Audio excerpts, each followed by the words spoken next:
இந்த காட்சிய ஒரு நிமிஷம் கூர்ந்து கவனிச்சு பாருங்க. ஆயிரக்கணக்கான பெண்குயின்கள் ஒரு பக்கமா கடலை நோக்கி ஓடிக்கிட்டு இருக்கும்போது இந்த ஒரே ஒரு பெண்குயின் மட்டும் யாருமே இல்லாத பனிமலைகளை நோக்கி, மரணத்தின் திசை நோக்கி ஏன் நடக்குது?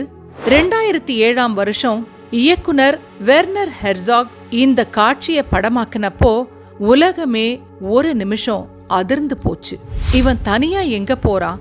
அந்த பனிச்சிகரங்கள்ல அப்படி என்னதான் வேலை இவனுக்கு?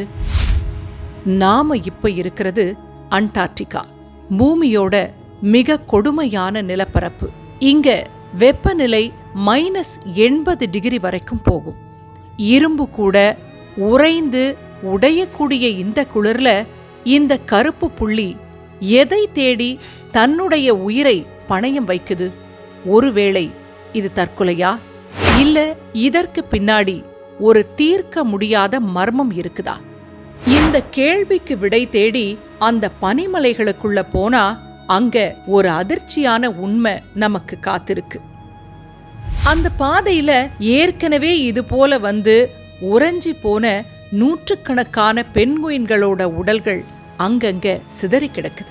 அழுகாத சிதையாத அந்த உடல்கள் பல 100 வருடங்களா அந்த பனி இடுகாட்டுல மௌன சாட்சிகளாகவே இருக்கு. இவ்வளவு ஆபத்தான உறைந்து போன ஒரு நிலப்பரப்ப மனிதர்களால கடந்து போறதுங்கிறது சாத்தியமே இல்லாத ஒரு விஷயம்.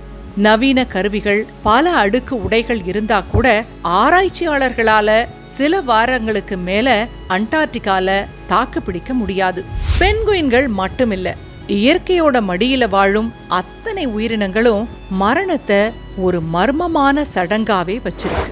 ஒரு யானை தன்னோட முடிவு நெருங்குவதை உணர்ந்தா மெல்ல தன்னுடைய கூட்டத்திலிருந்து விலகி ஒரு ரகசியமான இடத்திற்கு போயிடும். பறவைகள் தான் பாடுறதை நிறுத்திட்டு யாருமே பார்க்க முடியாத அடர்ந்த புதர்களுக்குள்ள போய் ஒடுங்கி நின்னுடும். கடல்ல வாழக்கூடிய மீன்கள் கூட தன்னுடைய உடல்ல ஆற்றல் கொஞ்சம் கொஞ்சமா குறையறத உணர்ந்தா கடலுடைய இருண்ட ஆழமான பகுதிக்கு போய் மணலுக்குள்ள அப்படியே மறைந்து போயிடும். எதிரிகள் கிட்ட சிக்கி தன்னுடைய உடல் சிதைக்கப்படுறதை விட ஒரு புனிதமான தனிமையில இயற்கையோடு கலக்கிறத தான் அந்த உயிரினங்கள் விரும்புகின்றன. இது ஒரு உயிரியல் அறிவு. தன்னுடைய மரணம் மற்றவர்களுக்கு ஆபத்தாவோ அல்லது சுமையாவோ இருக்கக்கூடாது அப்படிங்கிற உயர்ந்த நோக்கம்னு கூட வச்சுக்கலாமே. இந்த மர்மங்களுக்கு நடுவே பெண்குயின்களோட காதல் வாழ்க்கை ரொம்பவே நம்ம வியக்க வைக்கும். பொதுவா மனிதர்களாகிய நம்முடைய துணையை ஈர்க்கிறதுக்கு ஒரு சிகப்பு ரோஜா பூவையோ தங்க மோதிரத்தையோ இல்லைன்னா ஒரு விலை உயர்ந்த பரிசு பொருளையோ கொடுத்து அவர்களை கவர பார்ப்போம். ஆனா பெண்குயின்கள் உலகத்துல ஒரு அழகான பளிங்கு கல் தான் விலை மதிப்பில்லாத பரிசு. அதுவும் எம்பரர் பெண்குயின்களோட உடல்ல இருக்கக்கூடிய அடர்த்தியான இறகுகள் தான் அதோடைய உயிர் கவசம். ஒரு சதுர அங்குலத்துல சுமார் 100 இறகுகள் ஒன்றோடொன்று பிணைக்கப்பட்டு தண்ணியே உள்ள போகாத அளவுக்கு ஒரு கவசம் மாதிரி அது இருக்கு. இவற்றோட காதல்ல ஒரு சுவாரஸ்யமான விஷயம் இருக்கு. பொதுவா ஆண் தான் பெண் பெண்குயினை தேடி வரும். ஆனா சில நேரங்கள்ல ஒரு பெண் பெண்குயினே முன்னால வந்து தனக்கு பிடித்த ஆணுக்கு ஒரு பளிங்கு கல்ல பரிசா கொடுத்து லவ்வ ப்ரப்போஸ் பண்ணும். அந்த ஆண் பெண்குயின் சம்மதிச்சுட்டா குனிஞ்சு அந்த கல்லை ஏத்துக்கிட்டு அன்னையில இருந்து அவங்க ஜோடி ஆயிடுவாங்க. அந்த கல் வெறும் பரிசு மட்டுமல்ல, அவங்க வருங்கால குட்டிகளை பனியில் நனையாம கூடு கட்டக்கூடிய ஒரு அஸ்திவாரம் தான் அது. பொதுவா ஆண் பெண்குயின்கள் அது போன்ற பளிங்கு கல்ல ரொம்ப கஷ்டப்பட்டு தேடி பெண்ணுக்கு பரிசளிக்கும். எதற்காக அந்த பெண்குயின் எதையும் எதிர்பார்க்காமல் மலையை நோக்கி போச்சு? ஆராய்ச்சியாளர்கள் முன்வைக்கக்கூடிய பல காரணங்கள்ல முதல் காரணம் என்னன்னா, அது ஒரு கொடிய ஏவியன் காலரா நோயால பாதிக்கப்பட்டிருக்கலான்னு நினைக்கிறாங்க. அல்லது தன்னுடைய வாழ்க்கை துணையை இழந்த துக்கத்தால, அதாவது ஒரு காதல் தோல்வியால அந்த உயிர் உடைந்து போயிருக்கலாம். இதத்தான் ஆய்வாளர்கள் நிஹலிஸ்டிக் பெண்குயின் அப்படின்னு சொல்றாங்க.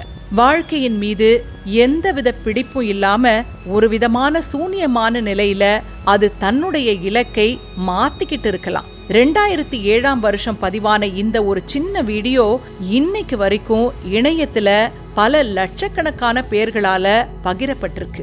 ஒரு வைரல் வீடியோவா வலம் வந்துகிட்டு இருக்கு. மனிதர்கள் தங்களோட சொந்த தனிமையையும் விரக்தியையும் இந்த பெண்குயினோட நடையோடு ஒப்பிட்டு பார்க்கறது தான் இதுக்கு காரணம். வேற ஒன்னும் தனிப்பட்ட காரணமெல்லாம் கிடையாது. அப்பா பெண்குயின் தன்னுடைய கால்களுக்கு நடுவுல முட்டைய வச்சு பல மாதங்கள் சாப்பிடாம பாதுகாக்கிற தியாகம் இருக்கு பாத்தீங்களா, அது ரொம்பவே ஈடு இணை இல்லாதது. குட்டிகள் பிறந்த பிறகு கிரஷ் அப்படின்னு சொல்லப்படுற பாதுகாப்பான இடத்துல அந்த குட்டிகள் வளர்க்கப்படும். ஆனா இவ்வளவு அன்பான வாழ்க்கையில ஒரு துணையை இழந்தா மற்றொரு பெண்குயின் படுற துயரம் சொல்லி மாளாதது. அந்த பிரிவோட துக்கம் தாழாம தான் பல பெண்குயின்கள் உணவை தவிர்த்துட்டு தனிமையை தேடி போகுது. நாம இப்ப பேசிக்கிட்டு இருக்கிற இந்த வினாடியில அந்த பெண்குயினுக்கு என்னதான் ஆகியிருக்கும்? அது போன சில நாட்கள்லயே அந்த பனிமலையின் உச்சிக்கு போய் சேர்ந்திருக்கும். அங்க நிலவக்கூடிய உறைபனியில அது ஒரு சிலைய போல உறைஞ்சு போயிருக்கும். இயற்கையோட ஒரு அங்கமா அந்த பெண்குயின் மாறி பல காலம் ஆகியிருக்கும். எந்த போராட்டமும் இல்ல, எந்த சத்தமும் இல்ல, வெறும் அமைதியும் பனிக்காற்றும் மட்டும்தான் அங்க இருக்கும். காலம் காலமா இதே போன்று பயணம் செய்த பல 100 பெண்குயின்களோட மௌன கூட்டத்துல ஒரு சாட்சியா உறைந்து போயிருக்கும். இன்னைக்கு மனிதர்களாகிய நம்ம சக மனிதர்களை விட மொபைல் போன்களுக்கு தான் அதிக முக்கியத்துவம் தர்றோம். கையில இருக்கிற கருவிகளோட பேசுற நம்ம அருகில இருக்கக்கூடிய உயிர்களை கவனிக்க தவறிடுறோம். மரணம் வரும்போதுதான் பயந்து நடுங்கிறோம்.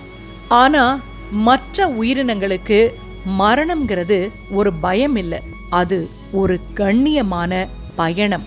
தன்னுடைய பலவீனம் மற்றவங்களுக்கு பாரமா இருக்கக்கூடாதுன்ற உள்ளுணர்வோட ஏற்கனவே தன்னுடைய முன்னோர்கள் உறைந்து கிடக்கக்கூடிய அந்த பனி இடுகாட்டை நோக்கி மௌனமா நடை போடுது.